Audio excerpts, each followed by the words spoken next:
여러분, 오늘은 2019년 8월 4일 날 8월 첫째 주일입니다. 오늘의 설교는 야고보서 3장 6절에서 10절까지의 말씀을 가지고 무건 수행의 필요성이라는 제목으로 하나님의 은혜를 함께 나누도록 하겠습니다. 여러분도 알다시피 무건이라는 말은 말을 침묵한다, 그러니까 말을 삼가한다라는 의미죠. 그러니까 무건수행이라는 것은 말을 가급적이면 이렇게 과묵하게 삼가하는 그러한 수행을 말합니다. 오늘 야고보서 3장 6절에서 10절까지의 말씀은 원래 그 1절에서 12절까지의 야고보 사도께서 말에 실수가 없도록 하라라는 그러한 내용으로 말에 대한 그 어떤 위험성, 경고를 그렇게 지적하신 내용입니다. 사실 말이라는 것은 양면성을 가지고 있습니다. 원래 히브리어에서 말이란 다바르라고 해서 이 다바르라는 것은 일하다라는 뜻이 있습니다. 그러니까 말이라는 것은 그 자체가 일을 한다라는 뜻이에요. 사실 말은 하나님이 인간에게 주신 고유한 능력이자 도구입니다. 사실 우리가 이 하나님의 말씀으로 지어지심을 받은 피조물들이기 때문에 하나님께서는 태초에 천지와 또 모든 인간과 모든 만물을 그때 당시에 하나님의 말씀으로 천지를 창조하시고 모든 인간과 만물을 창조하셨어요. 그러니까 하나님의 말씀이 곧 이 세상을 이루셨다는 거예요. 그런데 이 말씀이 바로 우리에게 역사하셔서 그 말씀이 우리에게도 임해 가지고 우리의 영과 혼과 육이 모두가 다 하나님의 말씀의 역사 가운데서 하나님과 코드가 연결되어 있습니다. 그러니까 하나님이 코드가 연결되어 있다는 얘기는 우리 예수님께서도 신명기의 말씀을 인용하셔서 말씀하셨듯이 인간이 빵만으로 사는 것이 아니요 하나님의 입에서 나오는 모든 말씀으로 산다고 그렇게 이야기했습니다. 다시 말씀드리면 우리의 언어 생활은 말은 하나님과 코드가 연결되어 있다는 얘기예요. 사실상 우리가 말한 대로 된다고 합니다. 이 말이 굉장히 조심스럽게 해야 될 것입니다. 예화를 하나 들어드리겠습니다. 여러분 아마 역사를 세계사를 공부하신 분들은 유고슬라비아 연방을 아실 겁니다. 이 유고슬라비아는 여러 개 국가가 결합된 연방국이었는데요. 여기에 당시에 티토라는 공산주의 지도자에 관한 유명한 일화가 있습니다. 이 티토는 아시다시피 당시에 제3세계의 리더로서 그 당시에는 아주 상당한 영향력을 발휘하던 세계적인 지도자였습니다. 그런데 이 티토가 어린 시절, 소년 시절에 가톨릭 교회, 시골에 있는 가톨릭 교회에서 이제 심부름을 하던 그러한 소년이었는데요. 실수로다가 이제 포도주를 이렇게 쏟았어요. 그래서 포도주를 쏟았는데 그 주임 신부가 이 티토에게 그렇게 얘기했다고 합니다. 어떻게 이렇게 이 귀한 포도주를 쏟을 수가 있냐. 너는 다시는 여기 제단에 오르지도 말고 다시는 이렇게 교회도 나오지 말라고 그렇게 아주 못되게 그렇게 티토에게 말을 했다고 합니다.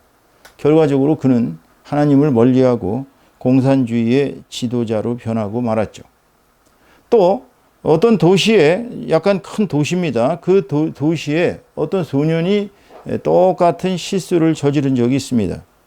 그런데 그 주임 신부는 그 소년에게 네가 참 앞으로 신부가 될 모양이다. 이렇게 포도주를 쏟은 걸 보니까 네가 신부가 될 그러한 사명이 있는 것 같다. 괜찮다. 부드럽게 그를 달래가지고 결국은 이 소년은 마음에 그 죄스러움을 신부의 그 부드러운 말 때문에 결국은 감화를 받아서 나중에 열심히 하나님의 사람으로 살다가 대주교가 되셨습니다. 그분의 이름은 홀튼 신이라고 합니다. 그러니까 이분은 그 신부의 따사로운 말 한마디 때문에 너가 신부가 될 것 같다. 똑같이 포도주 잔을 쏟았는데 한 사람은 절대로 너는 제단에 오지도 말고 이제는 교회를 떠나라고 그렇게 강경하게 얘기해서 결국은 하나님으로부터 멀어져서 공산주의 지도자 티토가 되었고, 한 사람은 대주교 홀튼 신이 되었습니다. 이 말이 이렇게 무서운 것입니다, 여러분. 잠언서 18장 20절에서 21절까지의 말씀을 보면 기가 막힌 얘기가 나옵니다. 자, 제가 한번 읽어드리겠습니다. 잠언서 18장 20절에서 21절까지입니다. 사람은 입에서 나오는 열매로 말미암아 배부르게 되나니 곧 그의 입술에서 나는 것으로 말미암아 만족하게 되느니라. 죽고 사는 것이 혀의 힘에 달렸나니 혀를 쓰기 좋아하는 자는 혀의 열매를 먹으리라. 네, 우리가 입에서 나오는 말로 살아간다는 것입니다. 우리가 우리 입에서 나오는 말로 우리의 인생이 결정되는 것입니다. 우리가 말을 잘못하고 말을 과격하게 하고 말을 사람을 상처를 주면 그 사람은 평생에 그 말로 인해서 도저히 치유가 될 수 없는 상처를 안고 살아갑니다. 여러분들 알다시피 화살은 한번 날아가면 다시 주워오면 그만이에요. 하지만 말은 한번 나가면 다시는 되돌릴 길이 없어요. 그러니까 말을 한번 뱉는 것은 그만큼 책임성 있는 그러한 결과가 뒤따른다는 것을 여러분이 아셔야 됩니다. 원래 히브리서 4장 12절에 보면은 하나님의 말씀에 대해서 이렇게 얘기하고 있어요. 하나님의 말씀은 살아있고 활력이 있어 좌우의 날선 어떤 검보다도 예리하여 혼과 영과 관절과 골수를 찔러 쪼개기까지 하며 또 마음의 생각과 뜻을 판단하나니 이렇게 얘기했어요. 이게 말이라는 게요, 우리가 생각하는 것보다 말이 그렇게 별 볼 일 없는 게 아니에요. 그냥 뭐 돈 안 든다고 막 말할 수 있는 그런 것이 말이 아니에요. 말은 생명력이 있는 것입니다. 살아서 역동합니다. 날선 검보다도 더 아주 깊이 우리의 뇌리를 또 우리의 저 폐부에까지 우리의 마음의 깊은 곳까지 찔러서 우리의 심령을 변화시키는 것이 하나님의 말씀이에요. 이 하나님의 말씀이 우리 인간의 입을 통해서 나오는 것입니다. 여러분이 말씀을 저주로 내뱉으면 여러분의 입에서 나오는 그 저주로 말미암아 그 사람은 저주를 받을 수밖에 없어요. 여러분의 입에서 나오는 축복으로 말미암아 말씀을 받는 사람은 그 축복을 받게 되는 것입니다. 오늘 야고보 사도께서는 본문 6절에서 8절까지에 이렇게 말씀하고 계십니다. 혀는 곧 불이요 불의의 세계라. 혀는 우리 지체 중에서 온몸을 더럽히고 삶의 수레바퀴를 불사르나니 그 사르는 것이 지옥불에서 나느니라. 8절 보세요. 혀는 능히 길들일 사람이 없나니 쉬지 아니하는 악이요 죽이는 독이 가득한 것이라. 지금 말의 어려움, 이 여기서 말하는 혀는 이제 말을, 입에서 나오는 말을 상징하는 것이죠. 여러분이 말을 남용하시면 대단히 위험합니다. 자식들한테 막 말하면 대단히 위험합니다. 형제들한테 막 말하면 대단히 위험합니다. 주변 사람들한테 막 말하면 대단히 위험합니다. 여러분, 자신의 말을 남용하지 않으시기를 주님의 이름으로 축복합니다. 말은 꼭 필요한 말 아니면 할 필요가 없어요. 왜냐하면 그 결과가 책임성이 뒤따르기 때문에 그래요. 그 말이라는 것은 긍정적으로 본다면 그 말을 통해서 사람을 축복하고 그 말을 통해서 우리가 언어 생활의 큰 열매가 우리의 학문과 지식과 또 모든 것으로 나타나지만 말이 여러분도 알다시피 부정적으로 끼치면 남을 험담하고 판단하고 비판하고 남을 꾸짖고 남을 저주하고 이것이 다 입에서 혀에서 나오는 말씀의 그러한 부정적인 파워로 말미암아 그렇게 된다는 거예요. 그러니까 말이라는 것은 긍정성과 부정성이 양면이 동시에 있기 때문에 여러분들은 그 부정성을 가급적이면은 나타내지 않도록 조심하셔야 합니다. 말은 그야말로 아름답게 쓰셔야 합니다. 우리가 주님 앞에 섰을 때, 저 세상에 갔을 때 심판을 받게 되는 것이 바로 말과 행동이라고 합니다. 언행을 우리가 심판을 받는다고 하죠. 우리의 말과 행동이 다 심판을 받는다고 합니다. 자, 그렇다면 우리가 이러한 말의 부정성적인 측면이 많기 때문에 오늘 이 야고보 사도께서 말의 실수를 통해서 우리가 얼마나 큰 문제를 일으킬 수 있는가를 예리하게 지적하시면서 이제 우리더러 말을 조심해라, 혀를 조심해라 하면서 말을 함부로 하지 않을 것을 권면하고 계셔요. 그래서 이 본 목사는 여러분들에게 뭐 좀 불교적인 용어 같긴 하지만 무건수행을 권고를 드리고 싶습니다. 이 무건수행을 해보시면 이 무건수행이 굉장히 덕스러워요. 어떤 뭐 스님들 같은 경우는 뭐 1년, 2년, 3년, 4년, 몇 년씩을 말 한마디 않고 수행을 하시는 분들도 있기는 있었어요. 그러나 우리가 얘기하는 무건수행은 그저 무조건 입 다물고 말하지 말라는 게 아니라 우리의 이 부정적인 혀를 길들이기 위해서는 꼭 필요한 말만 하고 불필요한 말을 하지 않는 수행 방법입니다. 그리고 말을 해도 좀 긍정적인 말은 해주지만 상대에게 부정적인 말을 하지 않는 것이 이 무건수행이에요. 이 무건수행은 사실 맘만 먹으면 우리 세속에서도 누구든지 얼마든지 할 수가 있습니다. 그렇지만 이 무건수행을 여러분이 예를 들어서 뭐 길게 생각하지 마시고 한 100일만 좀 해보시면 어떨까요? 100일만 내가 무건수행을 하겠다. 그러니까 꼭 필요한 말만 하고 남에 대한 부정적인 얘기 하지 아니하고 좋은 얘기만 한다라고 생각하고 100일만 한번 견뎌보세요. 그 결과는 대단히 심대합니다. 우리가 한번 뱉은 말을 주울 수 없기 때문에 우리가 한마디 한마디 하면서 우리가 덕을 쌓기보다는 우리가 악을 쌓는 경우가 더 많다고 오늘 이 야고보 사도께서는 말씀하시는 거예요. 왜냐하면 쉬지 아니하는 악이요 죽이는 독이 가득한 것이라고 그렇게 말에 대해서 분명하게 부정적으로 얘기하고 계십니다. 자, 두 번째로는 그렇다면 왜 우리가 무건수행을 해야 할까요? 이 무건수행을 하는 것의 궁극적인 목적은 자신의 절제력을 기르기 위해서 그래요. 우리가 절제력을 기르면은 궁극적으로 승리인 생명의 면류관을 받을 수가 있습니다. 고린도전서 9장 25절의 말씀을 보면 이렇게 얘기하고 있습니다. 이기기를 다투는 자마다 모든 일에 절제하나니 그들은 썩을 승리자의 관을 얻고자 하되 우리는 썩지 아니할 것을 얻고자 하노라. 여기에서 이기기를 다투는 자라는 것은 우리가 악과 싸워서 이기기를 말하는 것입니다. 우리가 이 세상의 환난과 고통과 역경과 모든 그러한 부정적인 것들을 이겨내는 힘은 우리가 절제하는 데 있다는 거예요.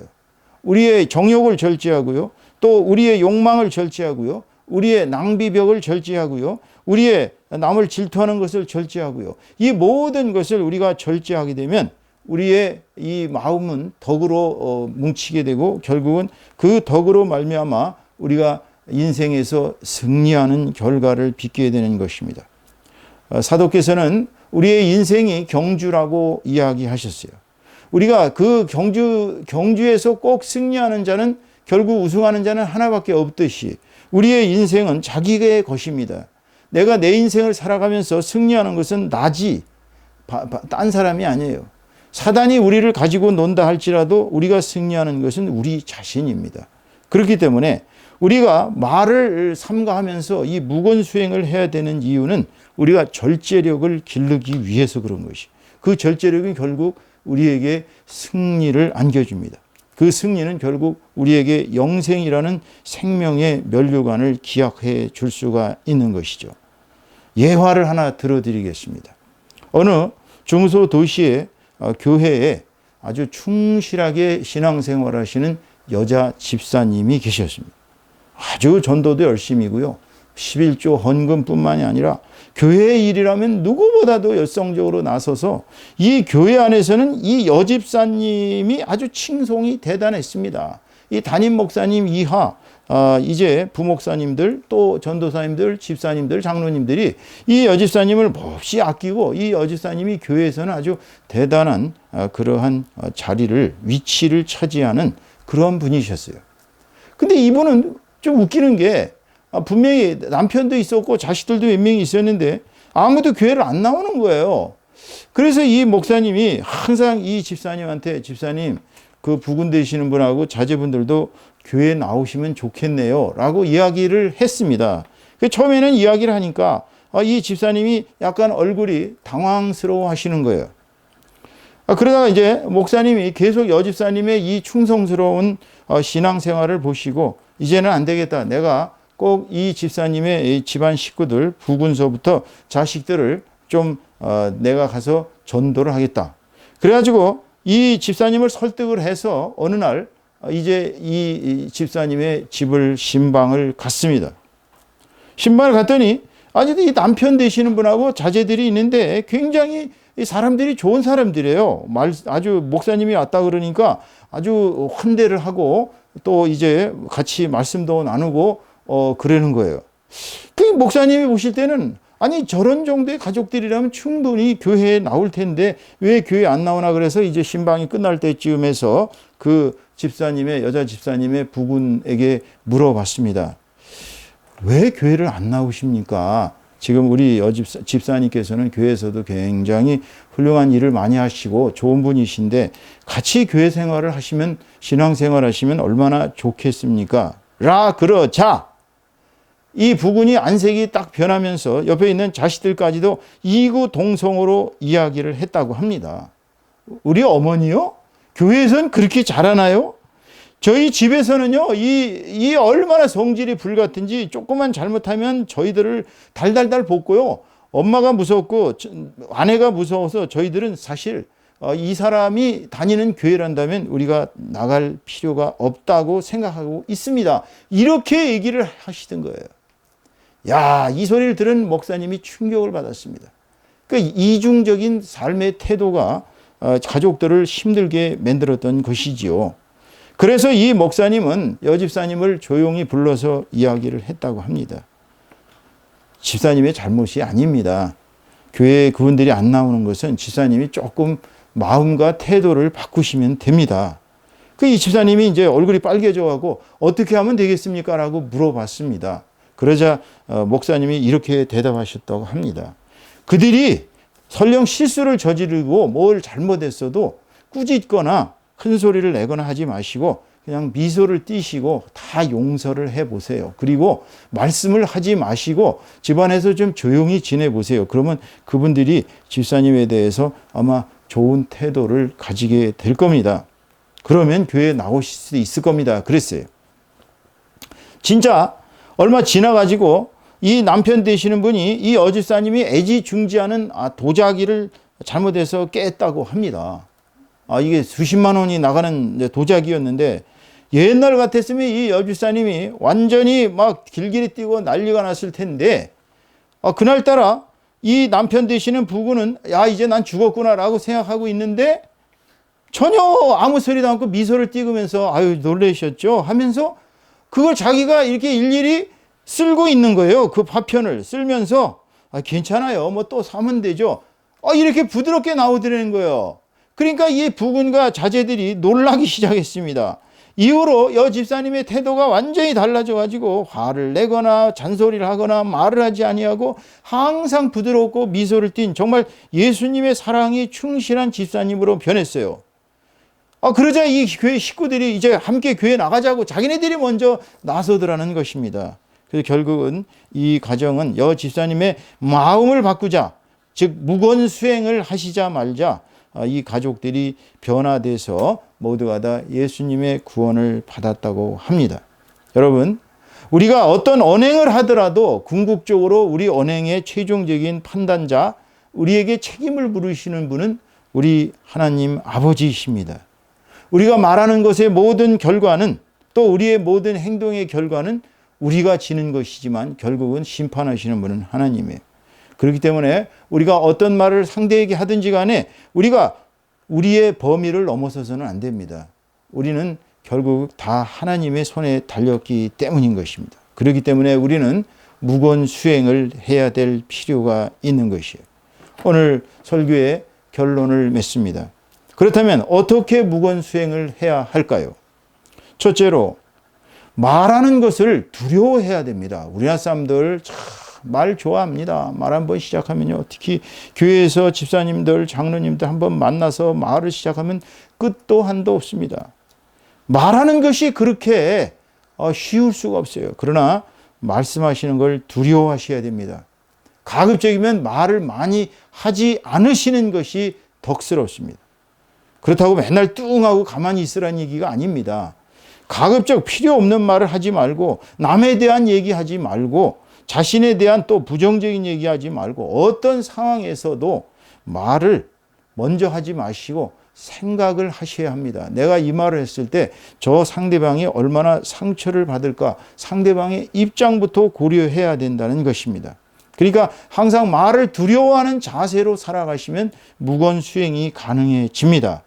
두 번째로는요, 이 무건수행을 위해서는 우선 자신의 입에서 나오는 불평과 불만과 남에 대한 험담과 남에 대한 비판과 정죄와 또 자기 자신에 대한 염세적인 부정 이런 것을 하지 말아야 해요. 그리고는 늘 자신의 입술로 하나님께 감사하고 자신의 입장을 항상 긍정적으로 말하는 태도를 길러야 합니다. 늘 감사하고 긍정적인 말을 하다 보면 자기 자신이 얼마나 축복을 받았는지를 스스로 깨닫게 된다는 것입니다. 마지막으로 무건수행을 하기 위해서는 가장 중요한 것이 하나님의 말씀대로 살아가야 합니다. 그러니까 성경의 가르침대로 실천을 하면서 살아가야 돼요. 말은 거창하게 해놓고 실천을 안 한다든지 말은 번드르르 한데 실천력은 하나도 없는 그러한 말과 행동이 일치되지 않는 삶은 무건수행에 아무런 효과가 없어요. 그러니까 무건수행이 제대로 결과를 빚으려면 저 사람은 한 말은 반드시 지킨다. 이러한 평가를 주변 사람들한테 받는 게 중요합니다. 어떤 분들 보면 말을 해놓고 지키질 않는 분들이 너무 많이 있어요. 크리스찬 형제들 중에서도 제가 좀 도와드리겠습니다 라고 얘기해놓고 까먹어버려요. 지키질 않아요. 자, 우리 언제 한번 식사 한번 합시다. 그냥 지나가는 말로. 왜 그렇게 필요 없는 지나가는 말을 합니까? 그럴 필요 없어요. 우리가 하는 것은 말을 하면 지키는 자세. 자기가 말을 하면 목숨 걸고 지키는 그런 자세를 가지고 살아가야 무건수행의 고유한 결과가 나타난다고 봅니다. 오늘 우리는 크리스찬으로서 오늘 사도께서 주신 말씀처럼 말에 실수가 없기 위해서는 우리의 혀를 항상 조심하고 이 혀가 만악의 근원이 된다는 사실을 깨닫고 묵묵히 말을 삼가고 행동을 먼저 하는 그러한 무건수행의 필요성을 살펴보았습니다. 앞으로 여러분들의 생활이 이 말씀을 통해서 하나님의 말씀이 여러분 속에 살아 역동하셔서 더욱더 축복받고 은혜받는 귀한 성도의 삶을 사시기를 주님의 이름으로 축원합니다. 기도하시겠습니다. 주님 감사합니다. 저희들이 살면서 말로다 또 때로는 남에게 상처를 주고 말로다 또 남을 비판하고 정죄하고 또 말로 남을 꾸짖고 말로다가 많은 죄를 저질러 왔습니다. 그러나 주님 말이라는 것은 하나님께서 주신 신성한 능력인데 하나님과 저희들은 하나님의 말씀으로 코드가 맞춰져 있는 것을 압니다. 저희가 행하는 모든 말이 다 하나님께 모두 책임을 저희가 져야 하기 때문에 저희들은 이제부터 더욱 말에 조심하고 이제 앞으로 무건수행을 통해서 하나님께 더욱 다가가는 귀한 성도의 삶을 살 것을 이 시간 기원해 봅니다. 주님, 저희들의 혀를 정말 하나님의 뜻대로 움직일 수 있도록 인도하여 주시고 또 말씀 가운데서 축복받고 은혜받는 귀한 삶을 살 수 있도록 역사하여 주시옵소서. 주께서 주신 모든 것에 감사와 찬송 올리며 이 모든 말씀 우리 주 예수 그리스도 이름으로 감사하며 기도하여 싸움나이다. 아멘. 아멘.